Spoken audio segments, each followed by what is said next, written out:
The Song of the Siren's Daughter. Along the misty shores of a small coastal village, where the waves whispered ancient secrets to the sand, lived an old fisherman named Marcus. His weathered hands told stories of countless days spent at sea, and his gentle eyes held the wisdom of someone who had learned to listen to the ocean's countless tales. Each morning, before the sun painted the horizon in soft pastels, Marcus would make his way down to his beloved wooden boat, accompanied only by the sound of shells crunching beneath his feet and seabirds greeting the dawn. On this particular morning, the air felt different. Marcus noticed how the mist seemed to dance rather than drift, and how the waves appeared to hum a melody he had never heard before. The sea was unusually calm, its surface smooth as glass, reflecting the pearl-gray sky above. As he cast his nets into the pristine waters, Marcus felt a peculiar tingling in his fingers, as if the ocean itself was trying to tell him something. Hours passed peacefully as Marcus worked, his small boat gently rocking on the serene waters. The sun had climbed higher in the sky when he began pulling in his nets. They felt heavier than usual, though not with the familiar weight of fish. As he hauled the nets aboard, something caught the light, sending sparkles of gold dancing across the wooden deck. Tangled within the weather-worn ropes was an instrument unlike anything Marcus had ever seen. It resembled a lyre, but its craftsmanship spoke of otherworldly origins. The frame was carved from what appeared to be coral, yet it held the strength of metal. Delicate strings, shimmering like strands of moonlight, stretched across its frame. Intricate patterns of waves and marine life were etched into its surface, and small shells and pearls decorated its curves. Despite having been pulled from the depths, the instrument was perfectly preserved, as if time itself had decided to leave it untouched. As Marcus carefully freed the lyre from his nets, his fingertips brushed against one of its strings. The note that emerged was unlike any earthly sound he had ever heard. It seemed to carry within it the vastness of the ocean itself, the mysteries of its depths, the stories of countless generations, and something more, something that made his heart ache with a strange mixture of joy and longing. The sound appeared to awaken something in the waters around his boat. The surface began to ripple in perfect circles, and the mist drew closer, enveloping his small vessel in a gentle embrace. Marcus noticed how the seabirds had fallen silent, and even the waves seemed to pause their eternal dance to listen. Then, carried on the breeze, came a voice. It was neither loud nor quiet, neither near nor far, but seemed to exist somewhere between reality and dreams. The voice spoke of a young siren who had once lived beneath these very waters, whose music had the power to bridge the world above and below the waves. The voice told of how she had crafted this very lyre, infusing it with the magic of her people and the endless stories of the sea. As the voice faded away, Marcus realized the sun had moved significantly across the sky, though he felt as if only moments had passed. The mist began to thin, revealing the familiar coastline of his village, but something had changed. The world seemed somehow more magical, more alive with possibility than it had been just hours before. Carefully wrapping the lyre in his softest net, Marcus turned his boat toward shore. The instrument seemed to pulse gently in his hands, like a living heart filled with countless untold stories. As he guided his vessel home, Marcus understood that his simple life as a fisherman had just become part of a much larger tale, one that would unfold with each new song the mysterious lyre chose to share.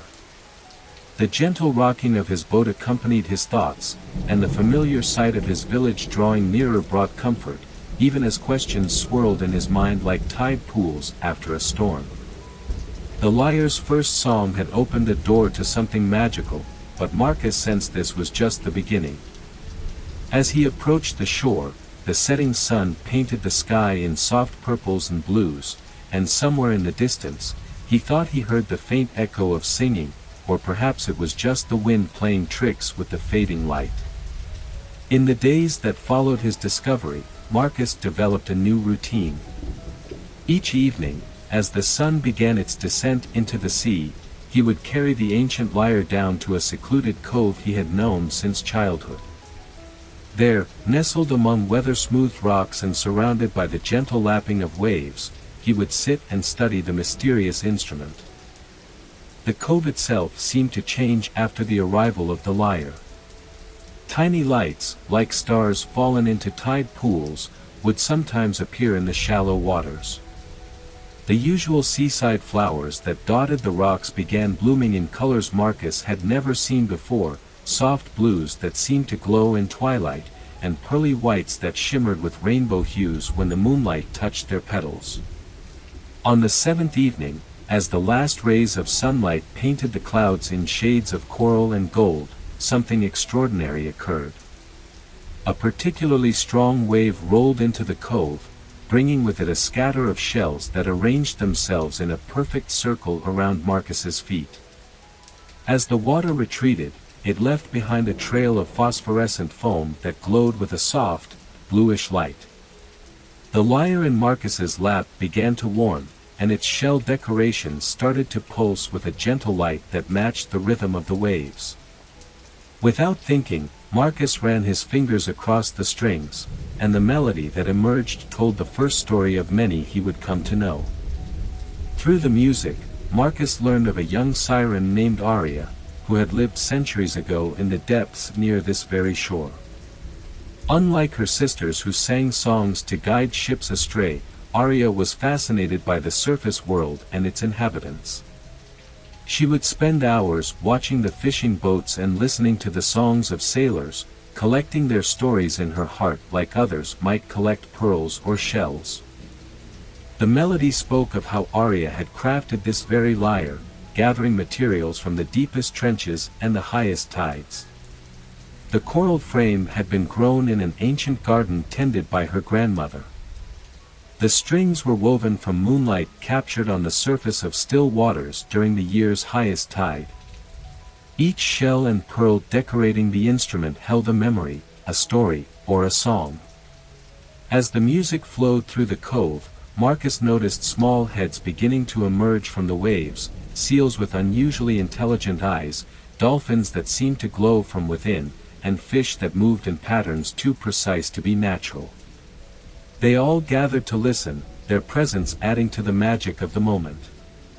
The story continued, revealing how Aria had used the lyre to compose songs that would bridge the gap between the world above and below the waves. Her music had the power to help humans understand the ocean's many voices, from the joyful dancing of dolphins to the ancient wisdom of whales.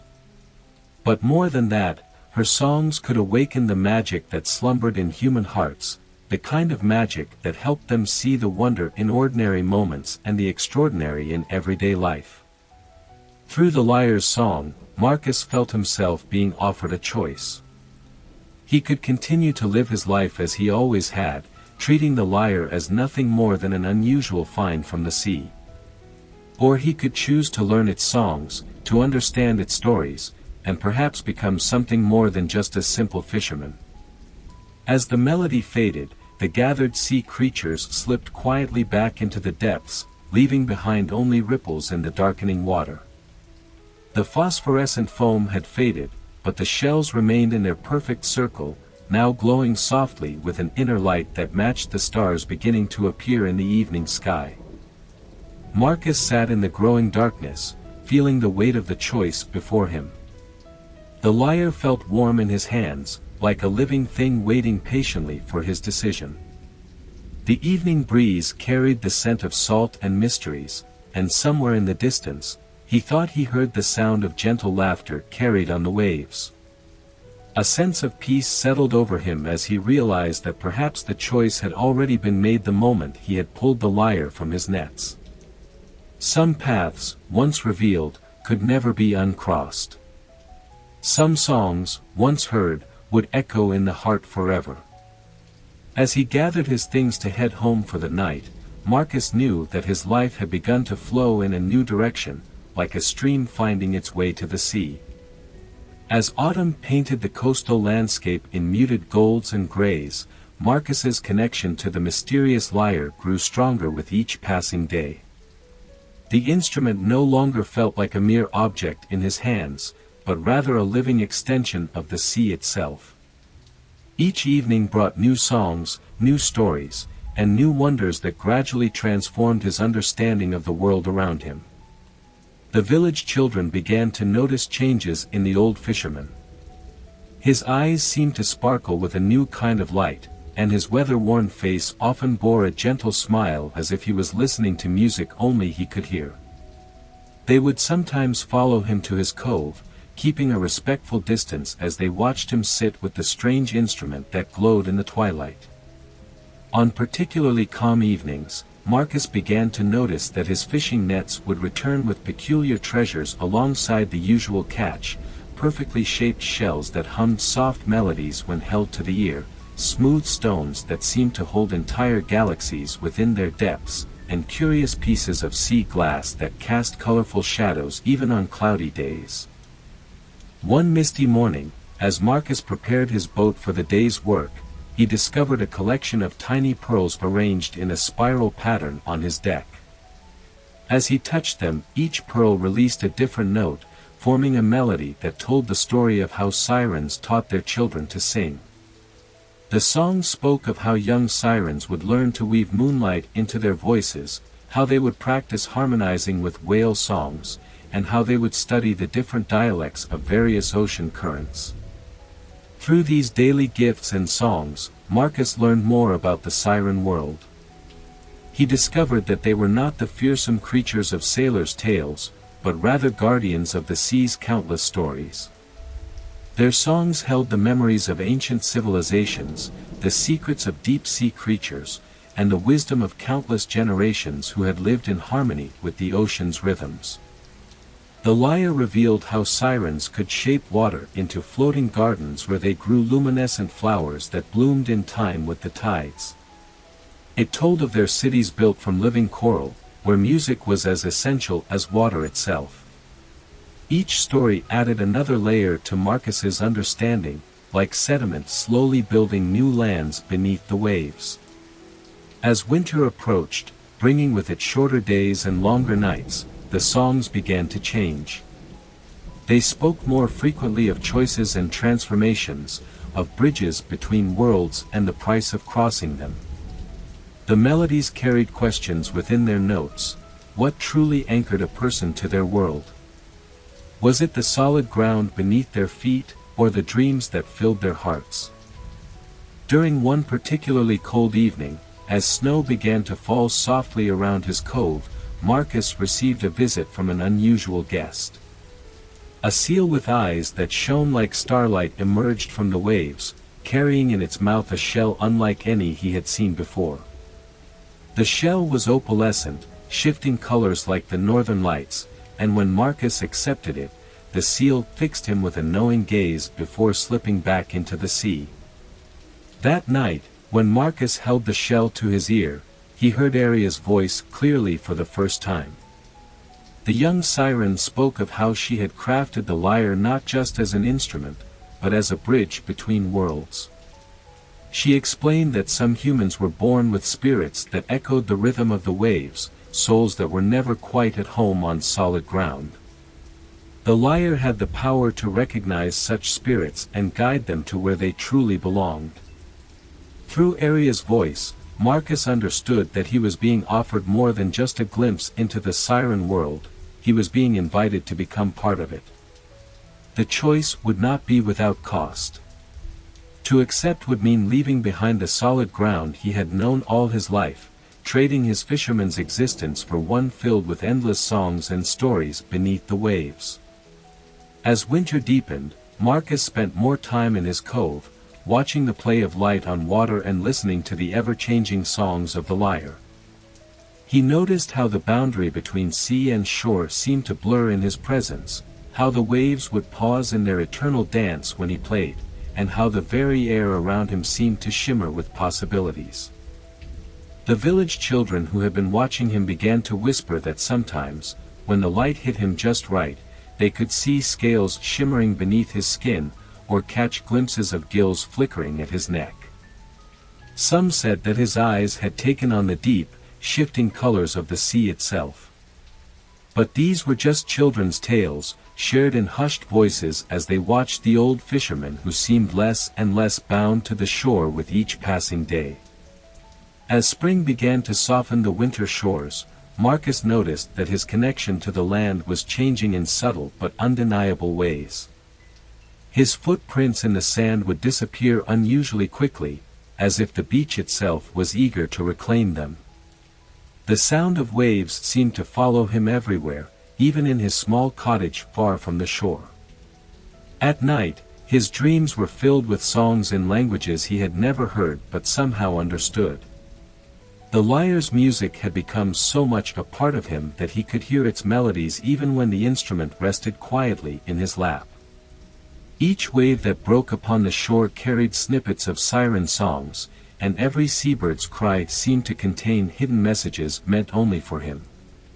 The boundary between music and silence, between water and air, had grown so thin that Marcus often found himself unsure where one ended and the other began. During this time, mysterious changes began occurring in his beloved cove. Shells would arrange themselves into intricate patterns overnight, forming words in an ancient script that glowed with soft blue light. The tide pools became deeper, their waters taking on impossible colors and showing glimpses of magnificent underwater gardens. Even the air itself seemed to thicken with magic, tasting of salt and stories and possibilities. One particularly memorable evening, as Marcus sat with the lyre, he noticed small lights beginning to appear in the water, first just a few, then dozens, then hundreds. They moved with purpose, swirling together to form images that played out above the gentle waves, scenes of magnificent underwater cities with spires of living coral reaching toward the surface, gardens where plants of light swayed in musical currents, and great halls where sirens gathered to sing the songs that kept the ocean's memory alive. The lights showed him how he would fit into this world, not as an outsider, but as a keeper of stories, a bridge between the world of air and the world of water. They showed him teaching young sirens the songs of fishermen, sharing the stories of the surface world with those who had never known it. He saw himself swimming through clouds of luminescent fish, speaking with ancient whales, and helping to preserve the memories of both worlds. As spring deepened into summer, Marcus began to notice that time moved differently in his cove. Sometimes what felt like minutes would turn out to have been hours, and entire afternoons would pass like moments. The village children who still came to watch him swore that on certain evenings, he seemed to fade from sight entirely, becoming as transparent as sea glass before solidifying again. On the longest day of the year, as the sun painted the sky in brilliant golds and pinks, Marcus received his final visitor. A trio of dolphins approached his cove, their skin shimmering with patterns of light that matched the decorations on his lyre. They carried with them a crown made of coral and moonstone, set with pearls that sang soft harmonies when they touched the water. The lyre in his hands began to play its final song, not a song of sadness or farewell, but one of transformation and new beginnings. The melody spoke of how endings were just changes in the music, how every wave that retreated from the shore would always return in a different form. It reminded him that the sea and the shore would always be connected, just as day would always flow into night and back again. As the song reached its crescendo, Marcus understood that the choice he had been contemplating all these months was not really about leaving one world for another, it was about expanding his world to encompass both realms. The magic of the lyre had not changed him so much as awakened something that had always been there, like a shell holding the sound of the sea. Making his way into the gentle waves, Marcus felt the crown settle onto his head of its own accord. The water welcomed him like an old friend, and as he moved deeper into the sea, he felt his body changing, adapting, becoming something new yet familiar. His skin took on a subtle shimmer, his lungs learned to draw breath from water as easily as air, and his voice found notes he had never known existed. But Marcus did not disappear entirely from the world above. On quiet evenings, especially when the moon was full, villagers would sometimes hear strange and beautiful music drifting from his cove. The local fishermen began finding their nets blessed with abundant catches, and their boats guided safely through storms by mysterious lights that sang with familiar voices. The children of the village, who had watched him through his transformation, grew up to become the keepers of his story. They would tell tales of the old fisherman who learned the songs of sirens, who chose to become a guardian of ocean memories while never fully leaving the shore behind. They said that if you visited his cove on the right evening and listened carefully, you might hear him playing his lyre, adding new songs to the endless symphony of the sea. And so Marcus found his true place, not fully of the land or fully of the sea, but somewhere in between, a bridge between worlds, a keeper of stories, and a reminder that magic lives in the spaces where one thing flows into another, like waves eternally kissing the shore. In time, other lost sirens' instruments would find their way into worthy hands, carried by the same currents that had brought the lyre to Marcus. Each would offer its finder a similar choice, a chance to become part of a world where music and magic were one and the same. And with each new transformation, the boundary between land and sea would grow a little thinner, the songs a little clearer, until perhaps one day, all the world would remember how to sing together once again.